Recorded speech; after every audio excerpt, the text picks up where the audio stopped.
Room 34 pays its rent on the 1st of every month, in cash, in the same looping blue ink, and it has never once been late in all the years anyone can name. According to the floor plan taped up behind the front desk, room 34 is a storage closet. I should back up, because for my first week at the Ambrose Hotel, I honestly took that for somebody's idea of a joke. Last spring I was 31, laid off from a shipping warehouse, and about 9 days from sleeping in my car. The Ambrose is a 4-story residential hotel downtown, the old kind, where a room comes with a sink, a radiator, and a bathroom shared with the hall. The card in the window said the house needed a night clerk, and the pay was a free room and a little folding money for holding the desk from 10 at night until 6 in the morning. The owner, Mr. Farrow, interviewed me for about 4 minutes, most of which he spent looking at my shoes. He was somewhere north of 70, wore a grey cardigan in July, and talked like a man paying by the word. The rules were short: lock the street door at 11, log every guest, let nobody upstairs who is not on the book. Then he opened the bottom drawer of the desk and showed me a grey steel box, the kind a church treasurer keeps receipts in. On the 1st of the month, he said, an envelope will come for 34. You do not open it, you do not bank it, and you do not enter it in the ledger. You put it in the box with the others, and you leave the box alone. I asked who lived in 34, and he pointed at the floor plan, at the last little room on the 4th floor, and at the word printed there in his own neat capitals. Nobody, he said, that room is storage. The 1st of the month came 9 days later. At 6 minutes past midnight, the mail slot in the street door clicked, and a fat envelope slid through and slapped the tile. There was nobody on the sidewalk when I reached the glass, and the street was bare in both directions. The envelope was heavy yellowed paper, sealed, with no stamp and no address. Across the front, in blue fountain ink, somebody had written the number of the room, and beneath it the one word, rent. It held cash. You can tell by the give of a stack, the way it shifts inside the paper. I put it in the grey box, the way I had been told. The box already held more envelopes than I could count without lifting them out. All the same paper, all the same blue hand, packed in tight as shingles. Understand that I needed this job, so for a while I got very good at not thinking about it. I swept the halls, logged the guests, learned which radiators knock and which tenants pay on Friday instead of the 1st. The Ambrose keeps its records in a row of canvas ledgers going back to the 50s, because Mr. Farrow does not believe in computers. One slow night, I pulled the ledgers down and read the 4th floor backward. Room 34 had a tenant once.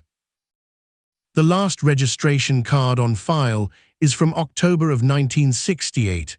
A man I will just call Marin, occupation none, length of stay indefinite. There is no checkout date, not on the card, not in any ledger after it.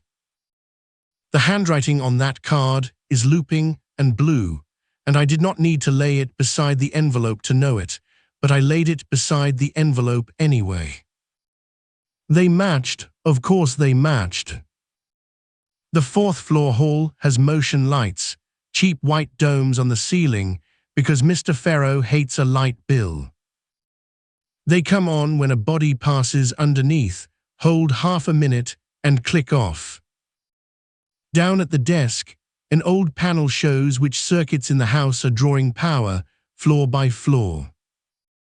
Every night at 12 minutes past 3, the 4th floor hall wakes up.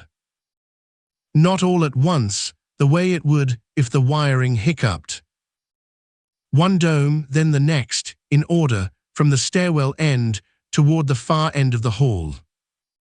The way they do when somebody is walking it.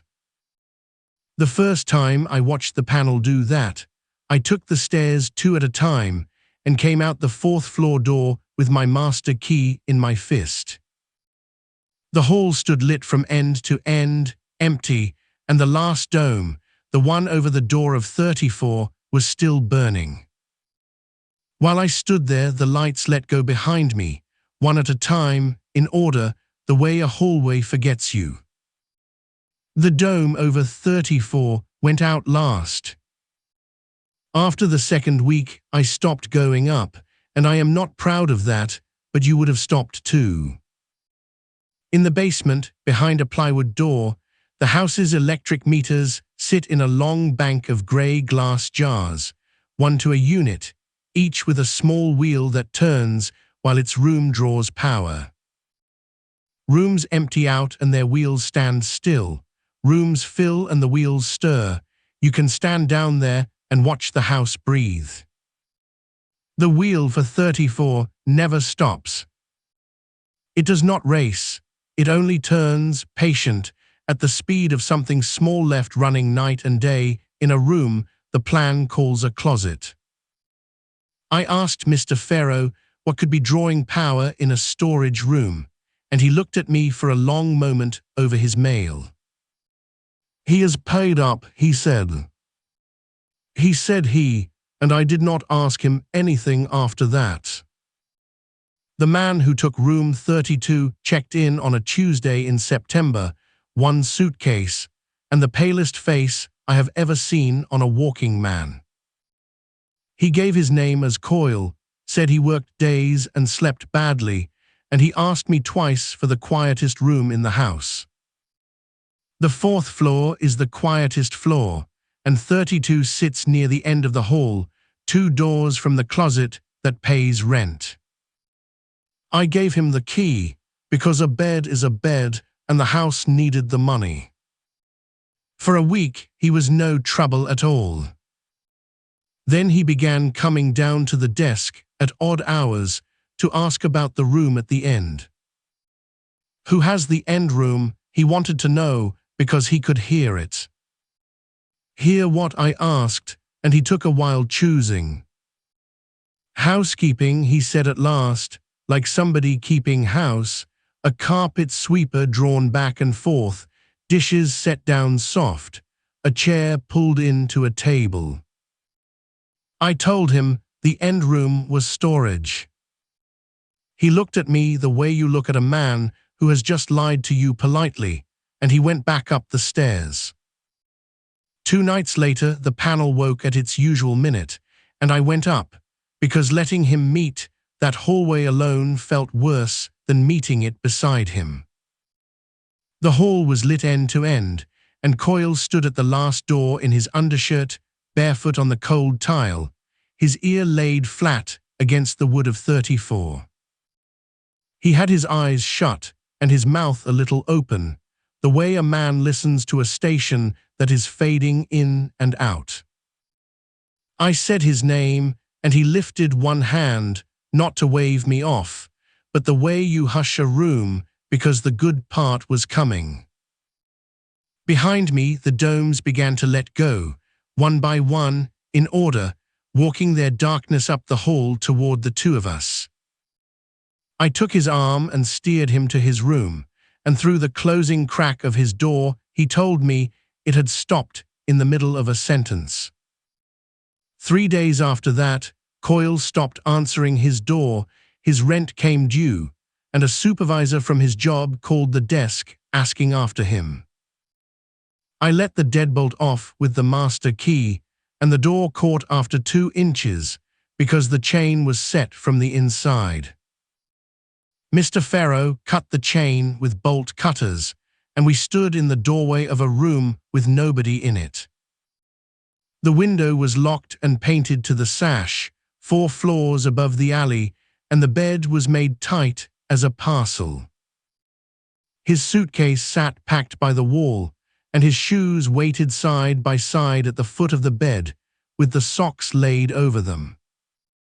Barefoot on the cold tile was how I had last seen him, and I kept that part from the officers. The police were decent about it and honest about what it was worth. A grown man in a rented room walked away, and grown men are allowed to walk. Nobody walks out past a night clerk through a street door locked at 11, but I said that only once, and I heard how it sounded, so I stopped. No family ever came, and at the end of the month, his room went back on the vacant list. On the 1st of October, at 6 minutes past midnight, the mail slot clicked. 2 envelopes lay on the tile.